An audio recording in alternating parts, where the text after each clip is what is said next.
de la palabra de Dios. Vamos a buscar Hebreos capítulo número 9. Vamos a estar exponiendo solamente dos versos, verso número 13 y verso número 14 de la carta a los Hebreos. Si gustan buscar, porque vamos a tener la lectura. Vamos a tener la lectura desde el capítulo 9 para poder recordar de lo que estamos exponiendo, de lo que estamos hablando, y también para que podamos recordar el contexto de lo que vamos a estar enseñando, exponiendo. Hebreos capítulo número 9, vamos a leerlo hasta el verso número 14. Muy bien, dice así la palabra de Dios. Permíteme, se los leo, usted me sigue con su lista. Ahora bien, el primer pacto tenía ordenanzas de culto y un santuario terrenal, porque el tabernáculo estaba dispuesto así. En la primera parte, llamada el lugar santo, estaba el candelabro, la mesa y los panes de la proposición. Tras el segundo velo estaba la parte del tabernáculo llamado el lugar santísimo, el cual tenía un incensario de oro y el arca del pacto cubierta de oro por todas partes, en la que estaba una urna de oro que contenía el maná, la vara de Aarón que reverdeció y las tablas del pacto. Verso 5. Y sobre ella los querubines de la gloria que cubrían el propiciatorio, de las cuales cosas no se pueden ahora hablar en detalle. Y así dispuestas estas cosas en la primera parte del tabernáculo, entran los sacerdotes continuamente para cumplir los oficios del culto. Pero en la segunda parte, solo el sumo sacerdote una vez al año, no sin sangre, la cual ofrece por sí mismo y por los pecados de la ignorancia del pueblo, dando el Espíritu Santo a entender con esto que aún no se había manifestado el camino al lugar santísimo, entre tanto que la primera parte del tabernáculo estuviese de pie, lo cual es símbolo para el tiempo presente, según el cual se presentan ofrendas y sacrificios que no pueden hacer perfecto en cuanto a la conciencia al que practica este culto, ya que consiste solo en comidas y bebidas de diversas alusiones y ordenanzas acerca de la carne, impuestas hasta el tiempo de reformar las cosas. Verso 11. Pero estando ya presente Cristo, sumo sacerdote de los bienes venideros, por el más amplio y más perfecto tabernáculo, no hecho de manos, es decir, no de esta creación, y no por sangre de machos cabríos ni de becerros, sino por su propia sangre, entró una vez para siempre en el lugar santísimo, habiendo obtenido eterna redención. Verso 13. Porque si la sangre de los toros y de los machos cabríos y las cenizas de la becerra rociadas a los inmundos santifican para la purificación de la carne, cuánto más la sangre de Cristo, el cual mediante el Espíritu eterno se ofreció a sí mismo sin mancha a Dios, limpiará vuestras conciencias de obras muertas para que sirváis al Dios vivo. Amén por su palabra. Hoy domingo estamos retomando la exposición de la carta a los Hebreos. La carta a los Hebreos es una carta de exhortación. El mismo autor al final de su carta la identifica de esta manera. Es una palabra de exhortación.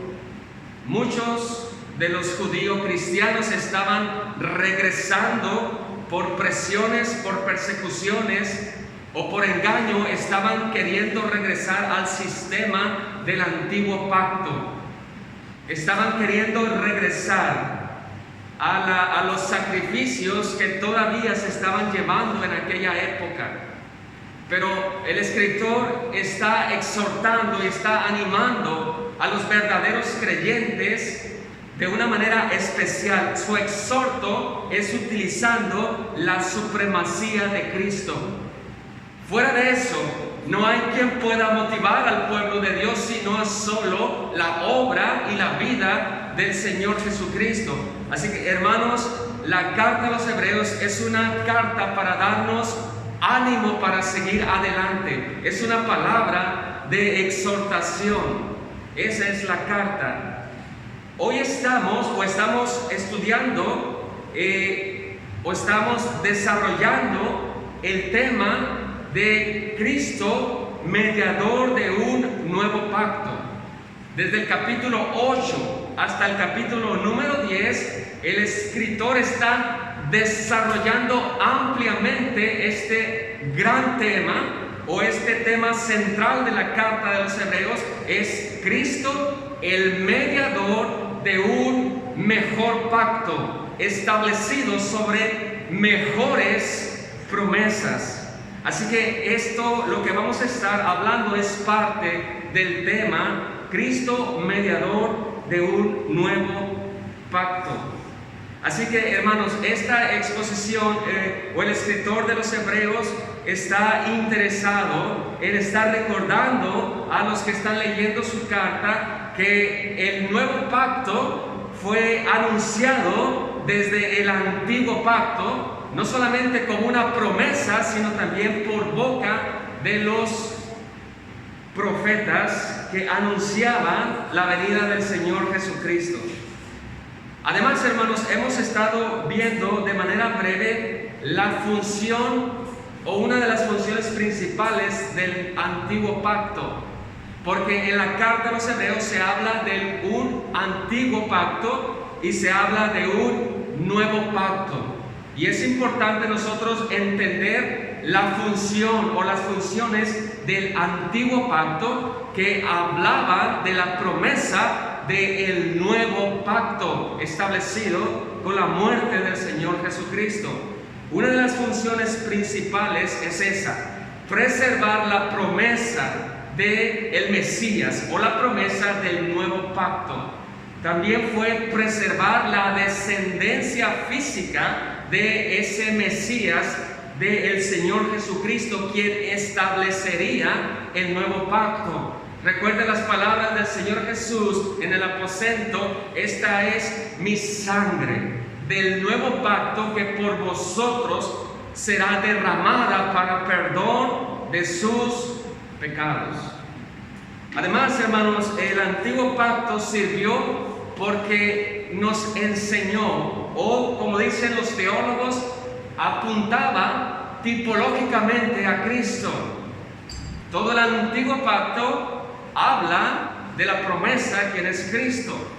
Así que habló tipológicamente en forma de sombras, en forma de símbolos. Por ejemplo, la tierra prometida solo es un tipo de una tierra celestial. El templo en el desierto solo era un tipo del mejor templo, que también es celestial. En el antiguo pacto tenían sacerdotes débiles, sacerdotes pecadores, pero anticipaban a un mejor sacerdote perfecto e inmutable y eterno, quien es Cristo Jesús. Además, en el antiguo pacto se tuvieron reyes, pero los reyes apuntaban a un mayor rey, a un rey definitivo. Esto es el Señor Jesucristo. Todo eso forma parte de la tipología del antiguo pacto que hablaba del Señor Jesucristo. Y por supuesto, los sacrificios eran símbolos de un mejor y verdadero sacrificio que sí traería la redención eterna a todos los que tuvieran fe en la promesa o en la realidad quien es el Señor Jesucristo. Así que, hermanos, también el antiguo pacto sirvió como un maestro, como un tutor. Esto es importante, la ley sirve como un tutor. ¿Por qué como un maestro? Porque nos mostró la gravedad del pecado. Nos desarma también de nuestras propias justicias, para que el único medio para nuestra salvación sea solo la fe en la promesa o la fe en el Señor Jesucristo. Además, hermanos, hemos visto o estuvimos visto la descripción del nuevo pacto. La descripción del nuevo pacto lo gobierna, que es un pacto incondicional, establecido sobre mejores promesas. Es un pacto que no puede violarse. Esa es la sustancia del nuevo pacto. Depende únicamente de la obra y del sacrificio del Señor Jesucristo.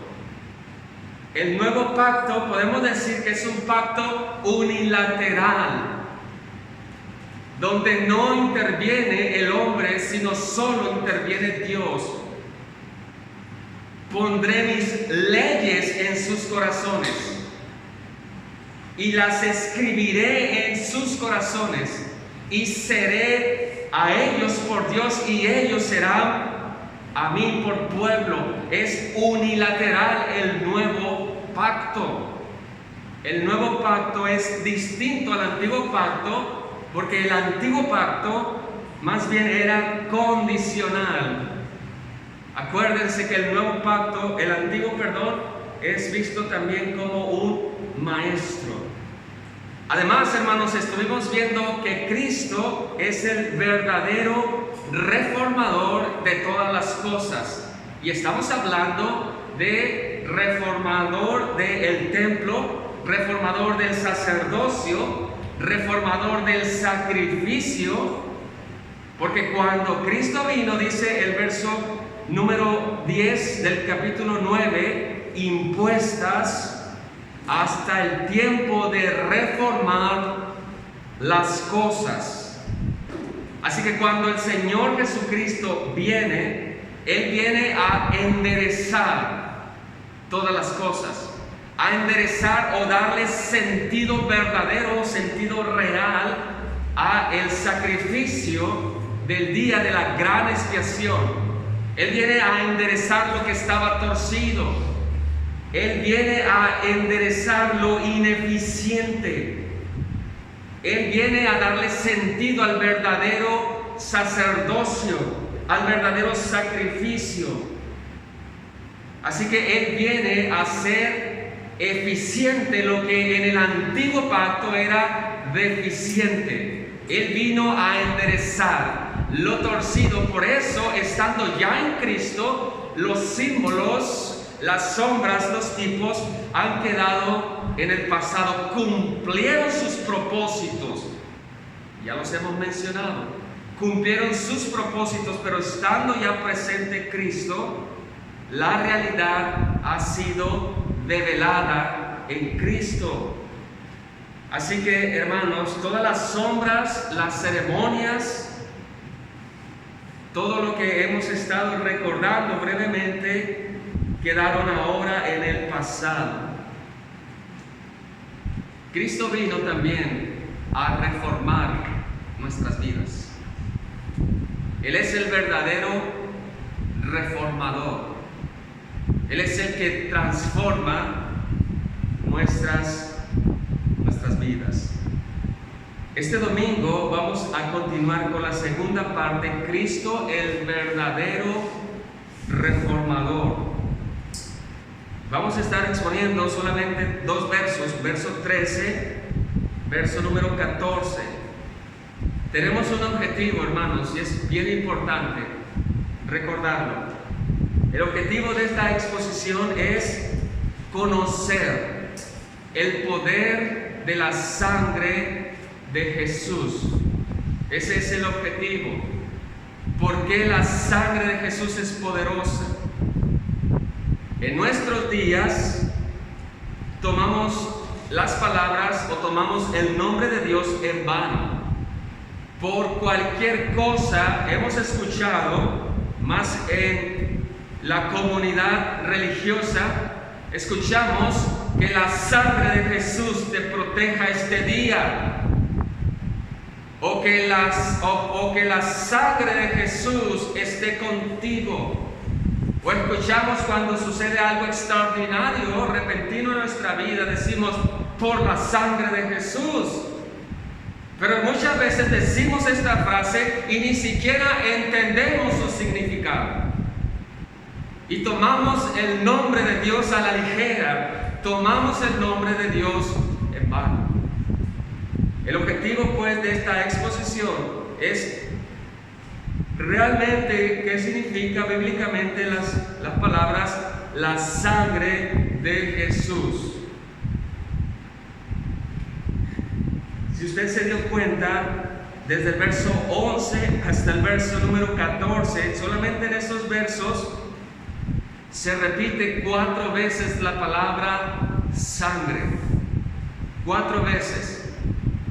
En los versos 11 y verso 12, la sangre de Cristo nos trajo eterna redención. Así de poderosa es la sangre de Jesús. Nos trajo eterna redención. En el verso 13, verso 14, la sangre de Cristo limpia nuestras conciencias. La sangre de Cristo limpia nuestra alma. Lo que no puede hacer lo que solamente pudo hacer externamente, esta ceremonia de rociar a lo inmundo, porque solo llegaba a lo externo. Pero dice la palabra, cuánto más la sangre de Cristo limpiará vuestras conciencias de obras muertas. Así que, hermanos, el verso 11 y 12, el verso 13 y 14 es un paralelo. ¿Qué significa que es un paralelo?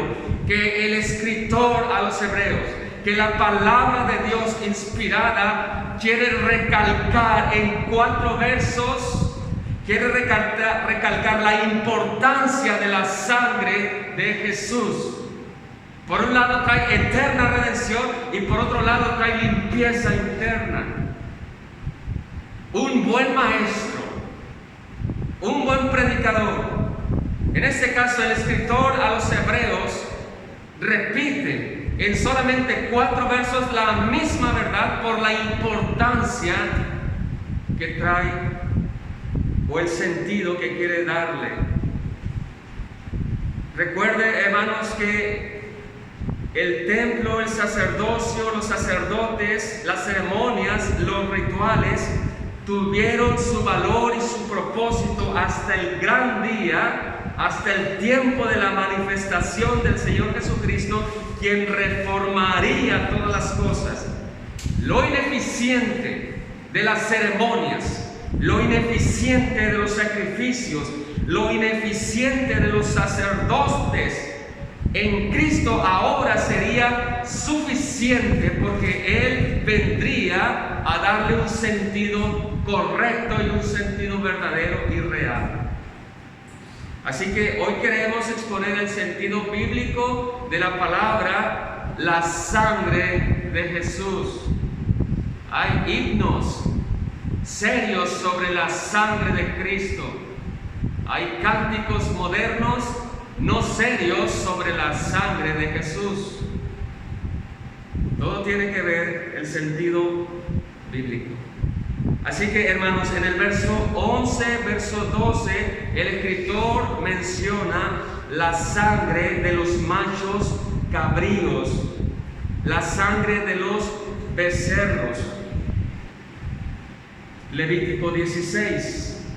Y para hacer un breve recordatorio, hermanos, en el templo, los sacrificios en la primera parte del templo, lo acabamos de leer, los sacerdotes continuamente estaban ofreciendo sacrificio tras sacrificio tras sacrificio.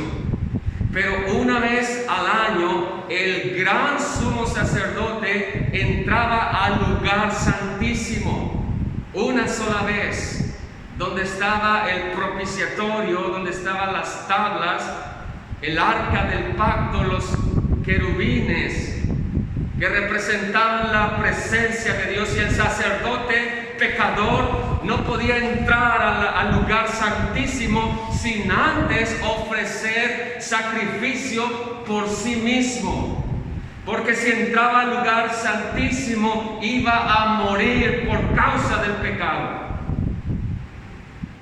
Y después el sumo sacerdote volvía a sacrificar otro animal y volvía a ofrecer sacrificio, pero ahora para todo el pueblo. Lo que quiere recordar el escritor, o lo que quiere recordar la palabra de Dios, hermanos, es la gravedad del pecado ante los ojos de Dios. En nuestra actualidad, mucha parte del cristianismo piensa que Dios no va a ejercer ira, que Dios no va a ejercer juicio, porque Dios es un Dios de amor. Pero hermanos, la palabra de Dios nos dice que Dios no dará por inocente al pecador, al culpable. La gravedad del pecado, lo que simbolizaba este rito, esta gran ceremonia solemne, no solamente era un tipo del verdadero sacerdote, del verdadero sacrificio, sino que mostraba o le decía a la congregación, al pueblo entero, la gravedad del pecado ante Dios. Alguien tenía que morir por causa del pecado del sacerdote. Alguien tenía que morir por causa del pecado del pueblo, y quien moría era un inocente, un sustituto. Y la sangre servía para cubrir el pecado, pero no para borrar el pecado. Así que dice el escritor, Cristo Jesús, quien vino a reformar todas las cosas, entró al lugar santísimo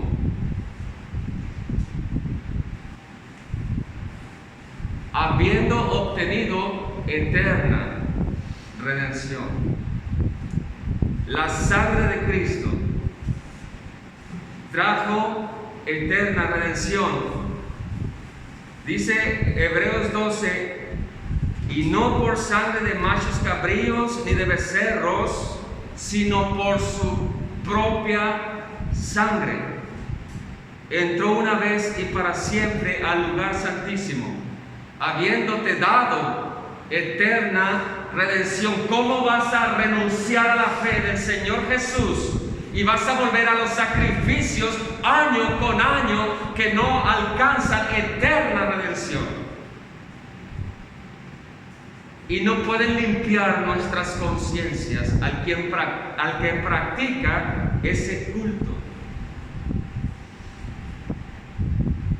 El escritor en el verso 13 y 14 quiere reafirmar, trayendo en mente otra ceremonia, hermanos.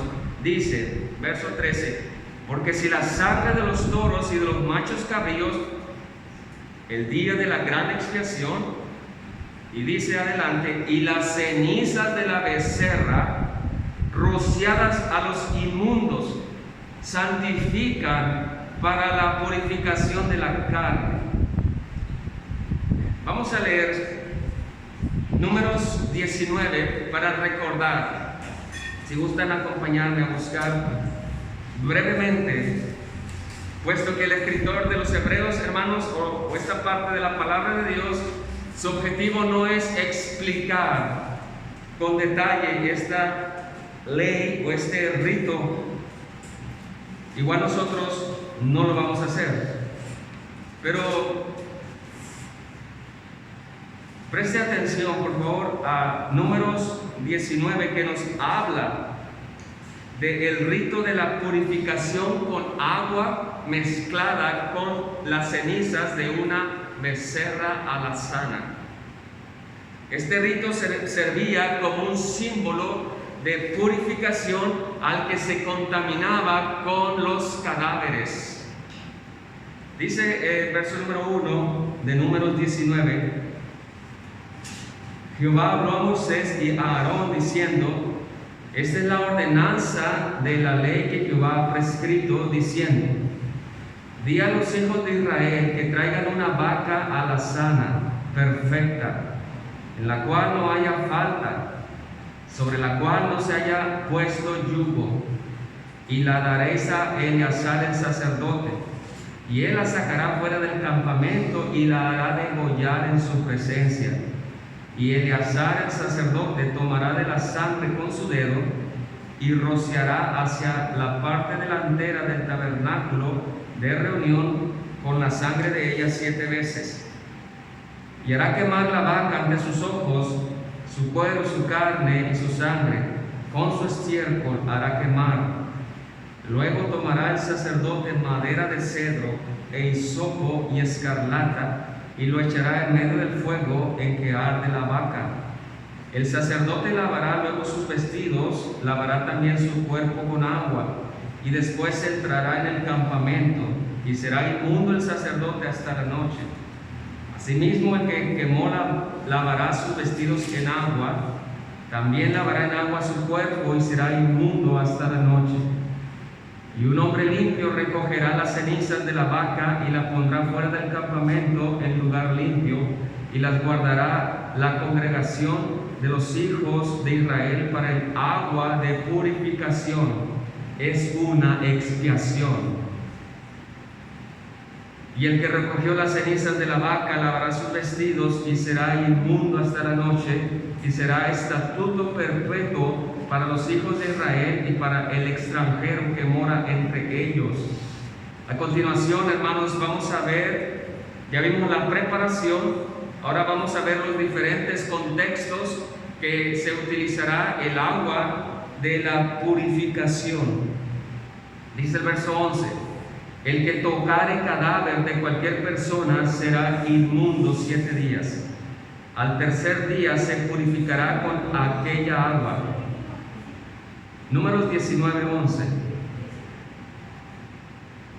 El que tocare cadáver de cualquier persona será inmundo 7 días. Al tercer día se purificará con aquella agua, y al séptimo día será limpio. Y si al tercer día no se purificare, no será limpio al séptimo día. Verso 13, capítulo 19 de Números. Todo aquel que tocare cadáver de cualquier persona y no se purificare, el tabernáculo de Jehová contaminó, y aquella persona será cortada de Israel, por cuanto el agua de la purificación no fue rociada sobre él. Inmundo será, y su inmundicia será sobre él. Hay otro contexto, verso 14. Esta es la ley para cuando alguno muera en la tienda.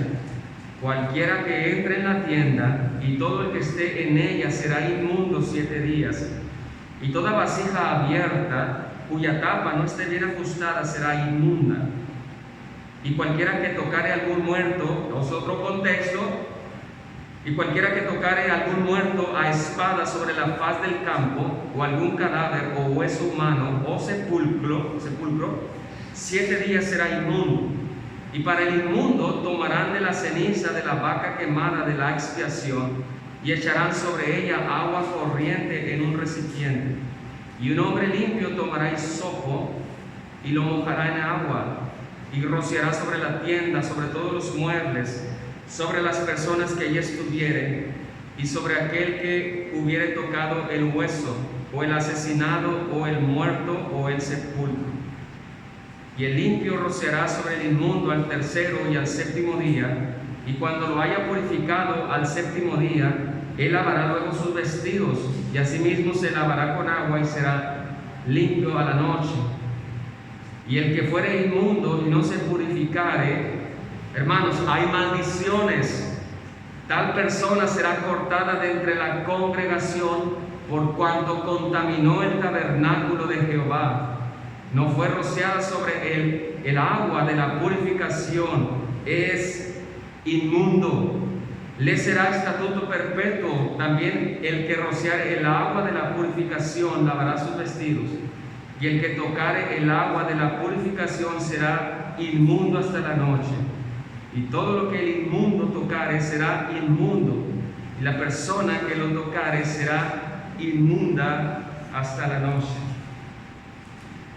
Hemos leído solamente en Números 19, donde Jehová establecía estas leyes para limpiar lo que se había contaminado con lo muerto, lo que se había contaminado con el cadáver.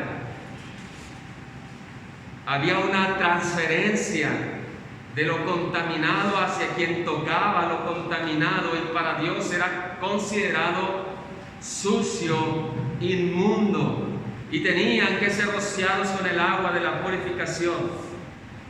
Hermanos, pero el hecho de cumplir con esta ley ceremonial, dice Hebreos 9:13, solo limpiaba la parte externa. O sea, solo alcanzaba la carne y no alcanzaba lo interno.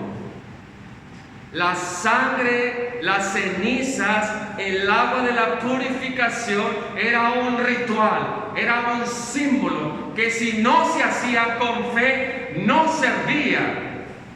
Solo alcanzaba lo externo, solo alcanzaba la carne, nunca alcanzó el interior del corazón del hombre.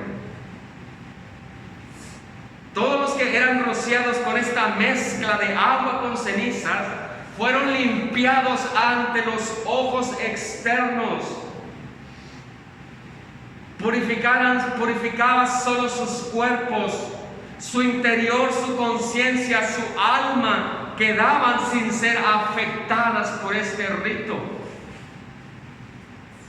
Como decía al principio, estas leyes, ceremonias, eran símbolos de algo mucho mayor que vendría en el futuro, que realmente alcanzaría la limpieza del alma. Y esto es Cristo. En el verso número 9, verso número 10, vuelve el autor. Es un paralelo, lo cual es símbolo para el tiempo presente. Hebreos 9:9. Según el cual se presentan ofrendas y sacrificios que no pueden hacer perfecto en cuanto a la conciencia al que practica ese culto. Pero estando ya presente, dice el escritor, los símbolos quedaron en el pasado, ahora se ha manifestado una gran realidad, quien es Cristo Jesús. Y recordando, hermanos, las palabras con el mismo sentido bíblico que estamos nosotros exponiendo o estudiando, Jesús hizo un fuerte reclamo a un fariseo que lo criticó al Mesías por no lavarse para comer. Lucas 11:39, si gustan buscarlo. Solo alcanzaba lo externo, los ritos, las leyes. Tuvieron su propósito, pero Lucas 11, verso número 39. Escuchen las palabras duras de Jesús. Lucas 11:39.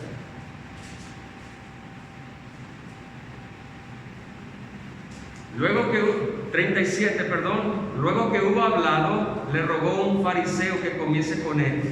Y entrando Jesús en la casa, se sentó a la mesa. El fariseo, cuando lo vio, se extrañó de que no se hubiese lavado antes de comer. Pero el Señor le dijo: ahora bien, vosotros los fariseos limpiáis lo de fuera del vaso y del plato, pero por dentro estáis llenos de rapacidad y de maldad. Necios, el que hizo lo de afuera ¿No hizo también lo de adentro? Hermanos, el pecado es un problema interno, no externo. El pecado es un problema interno y la maldad del hombre no depende de las circunstancias en las que haya nacido, como la psicología nos enseña. La maldad del hombre brota de su propio corazón. El problema es interno. El problema está dentro del interior del hombre, o sea, en su corazón, en su alma. ¿Quién podrá limpiarte de esa suciedad o de esa contaminación? ¿Quién lo va a hacer? La psicología, los médicos, el psiquiatra, el pastor, la iglesia. ¿Quién podrá limpiar lo contaminado por lo muerto? Los ritos religiosos no alcanzan, solo alcanzan lo externo. Las ceremonias, las obras religiosas no pueden alcanzar lo interno. Vamos a leer otro pasaje en Marcos 7:21. Por eso quien entiende la gracia, hermanos, y quien cree en la gracia de Dios, el Evangelio de Jesucristo se hace cada vez más y más valioso. Marcos 7.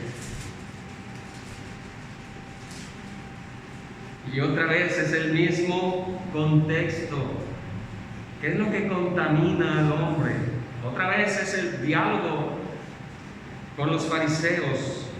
Dice el verso número 20, Marcos 7:20, pero decía que lo que del hombre sale, Marcos 7:20, pero decía que lo que del hombre sale, eso contamina al hombre, porque dentro del corazón de los hombres salen los malos pensamientos, los adulterios, las fornicaciones, los homicidios, los hurtos, las avaricias, las maldades, el engaño, la lascivia, la envidia, la maledicencia, la soberbia, la insensatez. Todas estas maldades de dentro salen y contaminan al hombre. ¿Cómo se logra si no es con ritos religiosos del pasado y tampoco del presente? ¿Cómo? Verso 14, hermanos. Y cuando leemos ese pasaje con el entendimiento, decimos: gloria a su nombre. Verso 14: cuánto más la sangre de Cristo. Si la sangre de los machos cabríos y el agua rociada mezclada con las cenizas purificaban la carne, cuánto más la sangre de Cristo va a limpiar o limpiará nuestras conciencias de nuestras obras muertas. La respuesta a la pregunta ¿quién podrá transformar o limpiar el corazón contaminado? Es la sangre de Cristo. La frase, hermanos, cuánto más, es una expresión de inmensidad, no tiene comparación. Si es verdad que el símbolo de la sangre de los animales tenía su propósito, pero no se puede comparar la sangre de un animal con la sangre del Hijo de Dios. Por eso el escritor dice cuánto más, no tiene comparación. No se estén confundiendo hebreos cristianos, porque no tiene comparación. Es verdadero un simbolismo, Pero no puedes comparar el símbolo con la realidad. Solo te hablaba, pero la realidad es la realidad y no tiene lugar para comparación.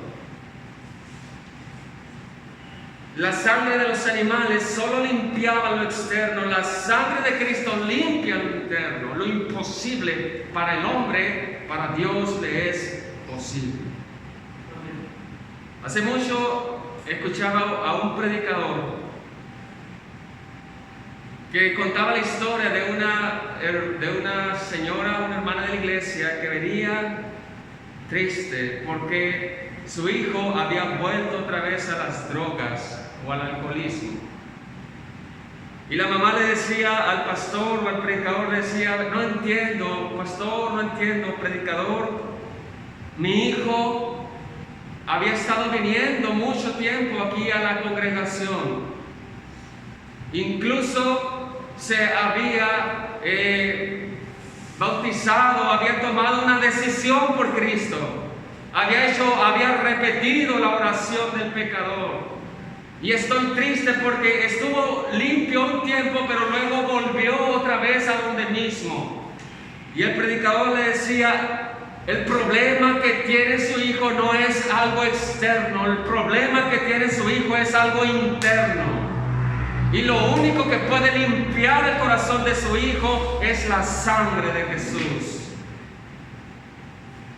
Lo que es imposible para nosotros, para Dios le es posible. Hermano, la sangre de Cristo significa la vida del Hijo de Dios derramada en la cruz. Pero cuando no conocen a Cristo, no significa nada esa frase. Pero cuando nosotros, a través de la palabra de Dios, conocemos quién es Cristo, la segunda persona de la Trinidad, el que sustenta con la palabra de su poder todas las cosas, quien creó el cielo y la tierra, quien planeó nuestra redención en la eternidad pasada, quien es santo, quien es sin mancha, quien es inocente. Pedro dice que nunca hubo maldad, hizo maldad, ni nunca hubo engaño en su boca. Hermano, la sangre del Hijo de Dios fue derramada en la cruz, lo que significa que la vida infinita del Hijo de Dios murió en una cruz. Se hizo hombre, se humilló a sí mismo y se hizo como uno de nosotros, pero sin pecado. Vivió una vida perfecta entre tanto pecador y cumplió la perfecta justicia y fue puesto en una cruz. Recibió insultos, bofetadas, puñetazos, una corona de espinas, fue atravesado con una lanza. El Cordero de Dios fue puesto en una cruz por causa de nuestro pecado.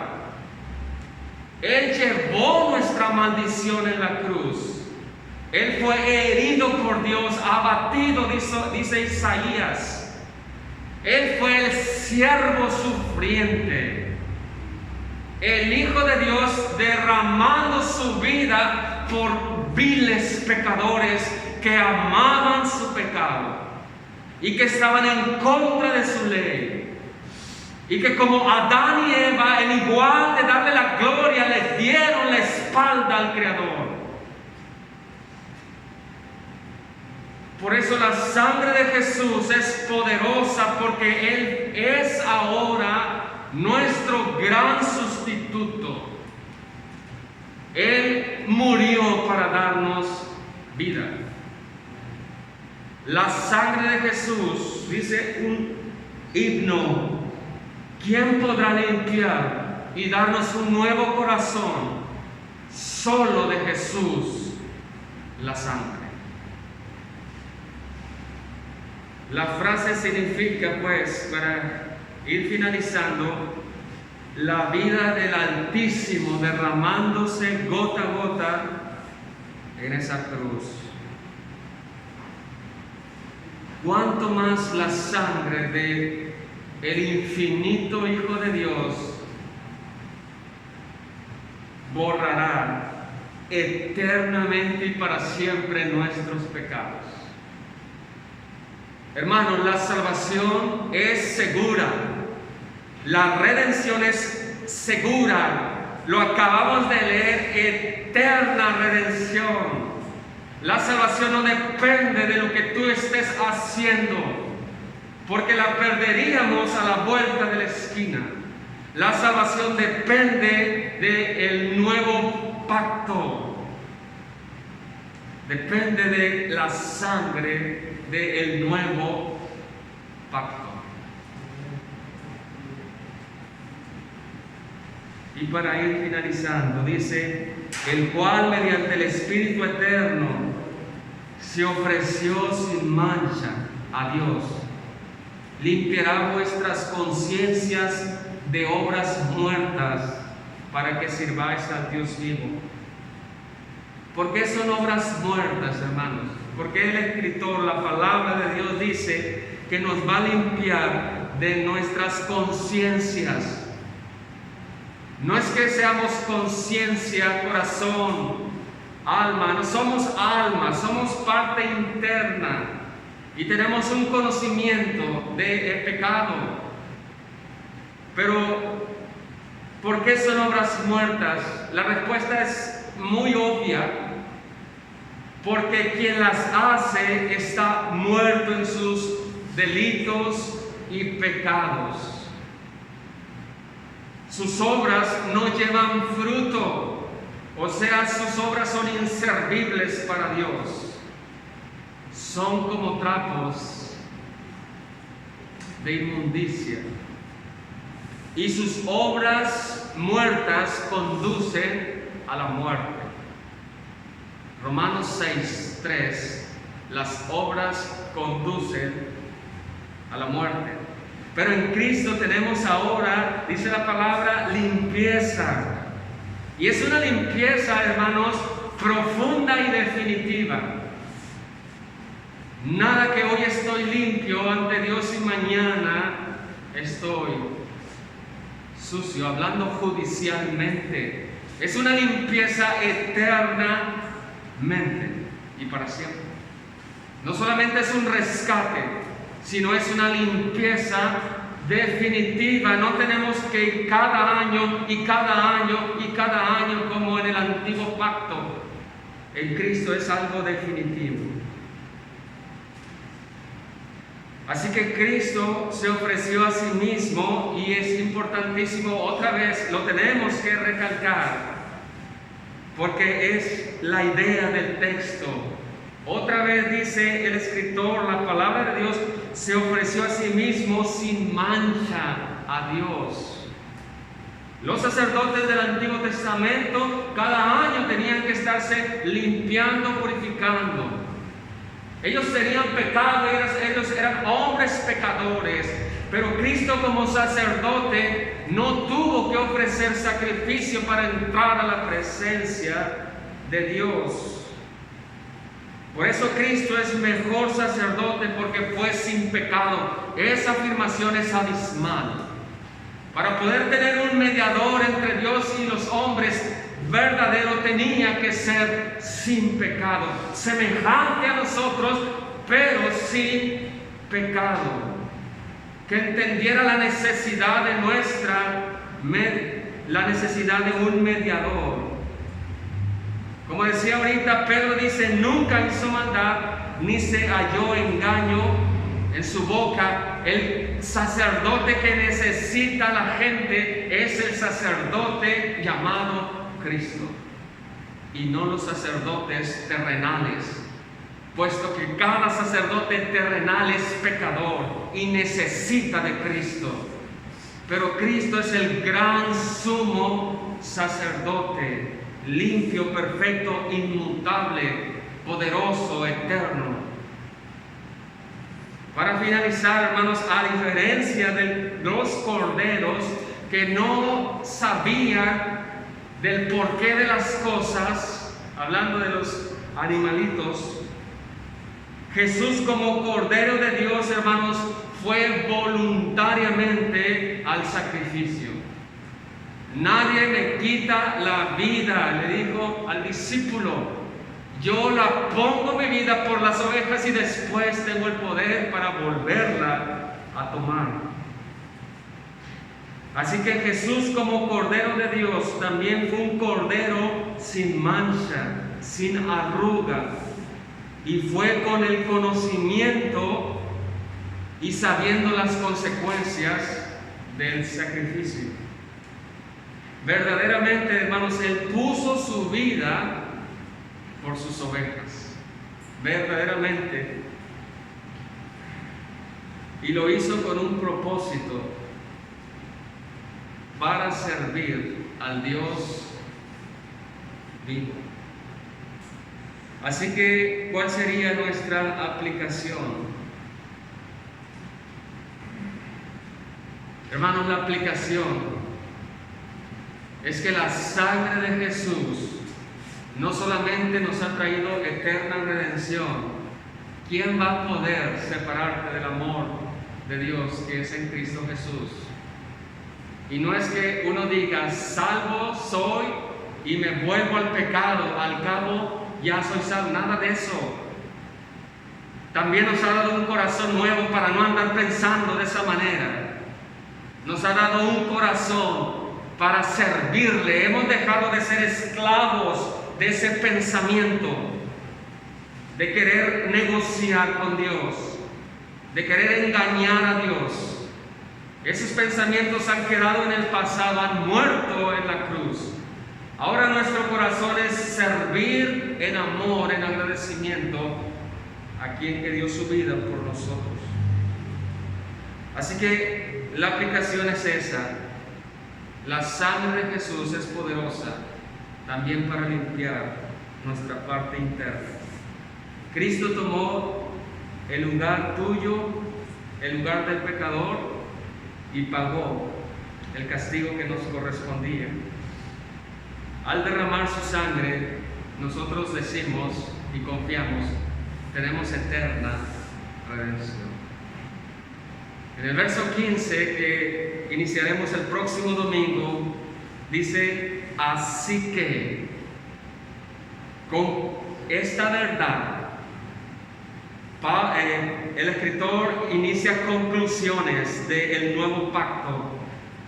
Así que por eso es mediador de un nuevo y mejor pacto. No podemos igualar el símbolo con la realidad revelada en Cristo Jesús. Así que deja de confiar en tus obras, porque tus obras están muertas y te llevarán al infierno tus obras muertas.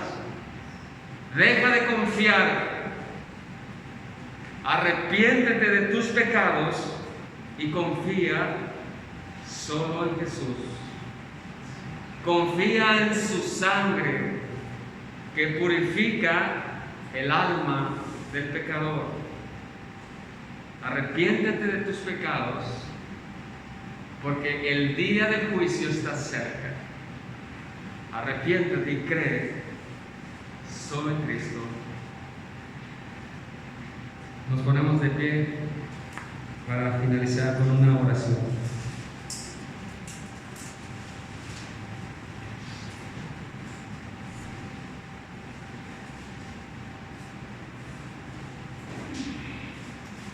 Todos los que estamos en el nuevo pacto, dice la conclusión inicial del verso 15, así que por eso, por todo lo que ya les he explicado, dice la palabra de Dios, Cristo Jesús es mediador de un nuevo y mejor pacto.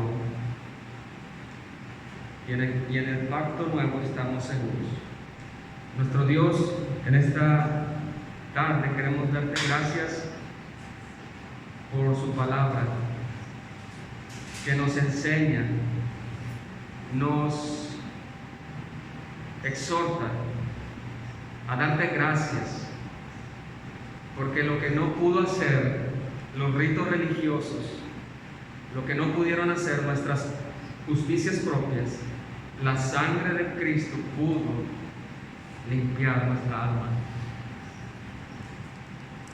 Queremos darte gracias por nuestro mediador de ese nuevo pacto que ha sido establecido sobre las mejores promesas.